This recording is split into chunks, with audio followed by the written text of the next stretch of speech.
මම මේ වැඩේ ඉවරනකන් හිටියේ ඔයාව කේන්ති ගස්සනකොට ප්‍රශ්නයක් අහන්න. මට කියන්න ඔයාට ඔයාගේ ඉමේජ් එක කොච්චර වටිනවද?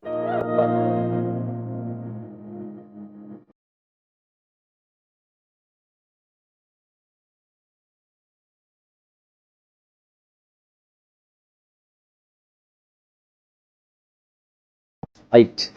මම මේ වැඩේ ඉවරනකන් හිටියේ ඔයාව කේන්ති ගස්සනකොට ප්‍රශ්නයක් අහන්න. දැන් මගෙම කොණ්ඩේ මගෙම රැවුල කපලා. ඔයා මේ සාමාන්‍ය සැලුන් එකෙන් ගන්නවට වඩා කීප ගුණයක් වැඩියෙන් ගන්නවා. ඒ ඇයි? රයිට්. මට කියන්න ඔයාට ඔයාගේ ඉමේජ් එක කොච්චර වටිනවද? එයාකට එකෙන් මම ඔයාට දෙන්නේ ඔයාගේ ඉමේජ් එකේ එන්හාන්ස් එකක්. ඉතින් මම දෙන මේ එයාකට එක ඔයාට සැලුන් එකේ විතරක් නෙවෙයි ගෙදර ගිහිල්ලත් මාසයක් විතර යනකම් ඔයාට මැනේජ් කරගන්න පුළුවන්. හරියට මේ ෂේප් එක තියෙනවා. ඒ වගේම මම දැකපු විදිහට තමයි මේ දැන් අපි සාමාන්‍ය තැනකට වඩා ඔයා ගොඩක් දේවල් මේ කොණ්ඩේ කොට කරනවට වඩා ඇඩ් කරලා. දැන් ඔයා කිව්ව විදිහට මගේ මේ කියා කට් එක මේ මාසයක් ගියත් මේ වෙනස් වෙන්නේ මේ විදිහට තියෙනවා. ඊට මොකද මේක එන්වයරන්මන්ට් එක මාර කාම එන්වයරන්මන්ට් එක. සමහර දවස්වල මම ඔයා කොණ්ඩේ කරපුවම මට නිින්දත් යනවා.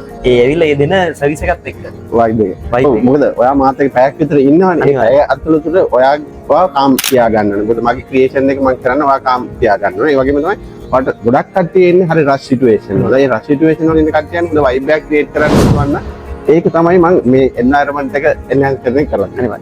ඒයි මම ඔක ඇහුවේම මේ මම ඔය ටික දැනුවත් හිටියත් මේ පොඩි ඉකොනොමික් කන්සෙප්ට් එකක් මේ අපේ බලන්න යටත් දරුවන්ට කියන්න මොනවද තිබ්බා. ඒ තමයි මේ අපිට පුළුවන් නම් සාමාන්‍ය දෙයක වුණත් යම්කිසි වෙනසක් කරලා වැලියු එකක් ඇඩ් කරන්න. ඒ වැලියු එක ඇඩ් කිරීම මතම අපිට ඒක ප්‍රයිසින් කරන්න පුළුවන්.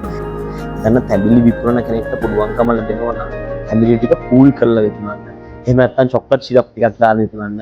එහෙම නැත්නම් අයිස්ක්‍රීම් ටිකක් ඇඩ් කරලා විකුණන්න. සාමාන්‍ය තැඹිලි ගෙඩි විකුණනට වඩා වැඩි මිලකට විකුණන්න පුළුවන්. එතන තියෙන්නේ අපි අගය එකතු කරේ.